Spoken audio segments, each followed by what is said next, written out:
안녕하세요 6학년 여러분, 사회 수업을 시작하겠습니다. 이 전까지는 양극화 이런 것들에 대해서 우리가 배웠어요. 경제 상황이 좋지 않으면 실업자가 증가합니다. 당연하겠죠. 왜냐하면 경제 상황이 안 좋은 공장들이 문을 닫아야 되고 결국에 사람들은 실업자가 됩니다.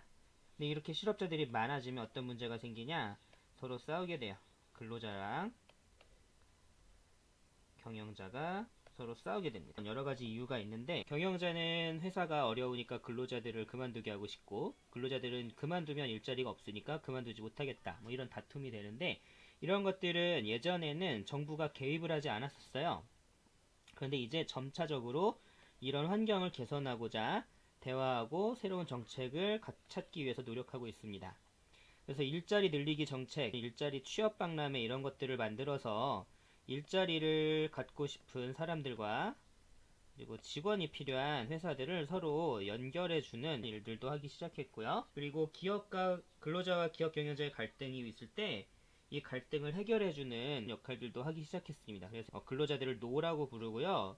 기업들을 사라고 불러서 노사 갈등이라고 보통 얘기하는데, 이것들을 정부가 협의를 해줘서 같이 해결을 해줘요. 그래서 노사정 협의 이런 식으로 해요. 그러니까 기업과 근로자들의 갈등이 심해지면 이때 정부가 개입을 하는 거예요. 고용노동부에서는 좋은 일자리를 많이 만들겠습니다, 이런 정책들을 많이 이야기를 하고요. 시민들은 이제 이런 것들을 주장하기도 합니다. 첫 번째, 최저임금을 보장해달라. 두 번째, 노인 일자리를 늘려달라. 세 번째, 근로환경을 개선해달라. 네 번째, 비정규직을 없애달라. 다섯 번째, 청년들의 일자리를 만들어달라.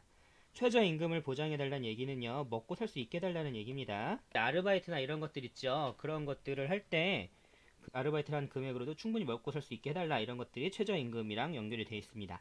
노인 일자리를 늘려주세요. 우리나라에서는 한 60세에서 65세 정도가 되면 퇴직을 하게 돼 있어요. 그런데 퇴직을 하고 나서 이 어른들도 먹고 살아야 되잖아요. 그럼 수많은 일들을 해야 되는데, 그 일을 하기 위해서는 일자리가 필요하다니까 노인 일자리를 늘려달라는 얘기입니다.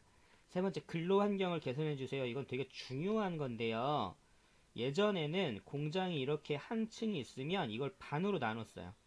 그래서 여기서 사람들이 일하고 여기서 사람들이 일을 하겠어요. 근데 생각해 보세요. 교실을 반으로 나눈다고 생각하면 사람들이 똑바로 서 있을 수가 없을 거예요. 그래서 허리를 굽힌 상태에서 맨날 일을 했거든요. 그렇기 때문에 점점 안 좋은 환경들을 개선해 달라고 하는 거예요.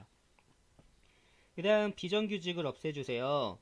비정규직은 계약직이라고도 부르는데요. 이 계약직은 필요한 직업들도 있어요.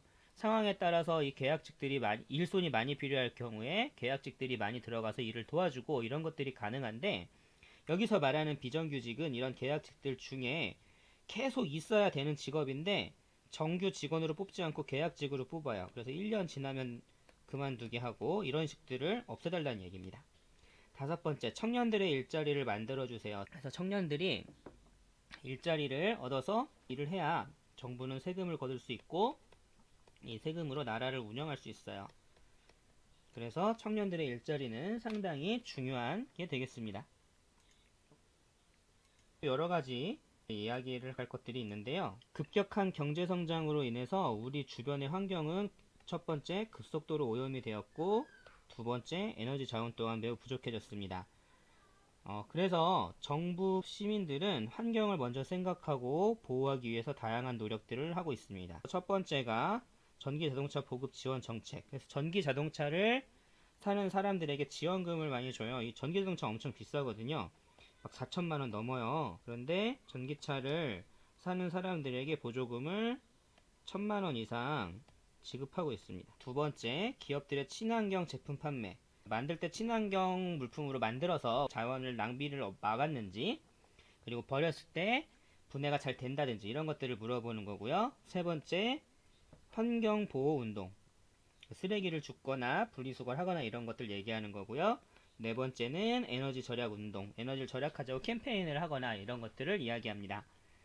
에너지를 보호하기 위해서는 이렇게 문어발 형식으로 콘센트를 꼽는 것은 우리가 주의해야 돼요. 그리고 미세먼지가 엄청 많아지면서 사람들이 마스크를 많이 쓰고 있어요. 올해는 마스크를 다른 이유로 쓰지만 옛날에 미세먼지 때문에 많이 썼었는데, 이런 공장에서의 매연으로 인해서 그리고 자동차들 이런 매연 이런 것들 때문에 하천의 물고기들이 죽고 이건 결국엔 피해는 사람에게 갑니다. 그래서 이런 것들을 막기 위해서 우리는 자연 보호를 해야 되고 이거는 누구 한 명이 하는 게 아니라 전 국가가 다 같이 해야 돼요. 자, 경제성장에서 나타난 우리 사회의 문제점을 해결하기 위한 방안을 생각해보자. 내가 국회의원이 된다면 환경정책을 추진할 건데 문제점이요. 분리수거를 잘 분리하지 않아서 일회용품 사용이 늘어나면 쓰레기가 증가하고 있습니다. 지금 코로나 상황에서도 생각해보면 사람들이 배달 음식을 많이 먹으면서 일회용품이 많이 늘어났습니다. 해결 방안은 분리배출을 잘하도록 권장하고 일회용품을 사용을 제한하는 법을 만들겠다라고 했어요. 여러분들도 이런 것처럼 여러분이 생각하는 사회의 문제점과 해결 방안을 쓰는 건데 내가 뭐뭇이 된다면 뭐 대통령일 수도 있고 뭐 국회의원이 될 수도 있고요.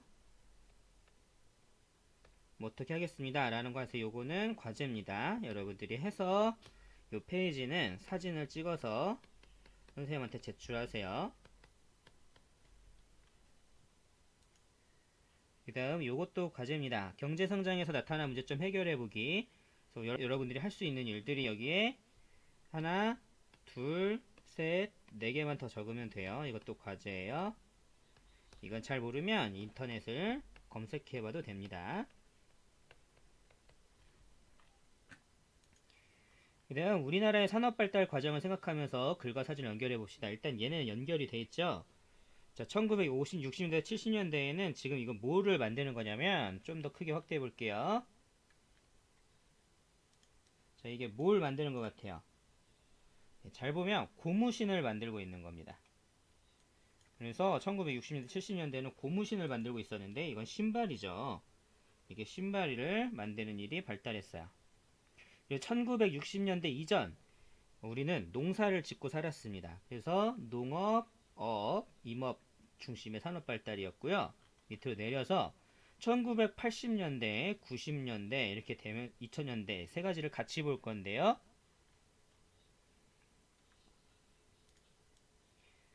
1980년대가 되면서 우리는 점점 자동차나 이런 것들을 만들기 시작하고 이것들 해외에 많이 수출하게 됩니다.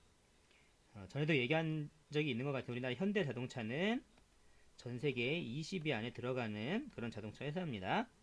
1990년대에는 이렇게 반도체 쪽으로 많이 발달을 했고요. 반도체에서 보면 지금 이 사람이 하얀 가운 입고 있잖아요. 이거는 이 반도체를 만들 때 먼지가 들어가면 안 되기 때문에 그렇습니다. 그래서 2000년대에는 여기랑 당연히 연결이 되겠죠.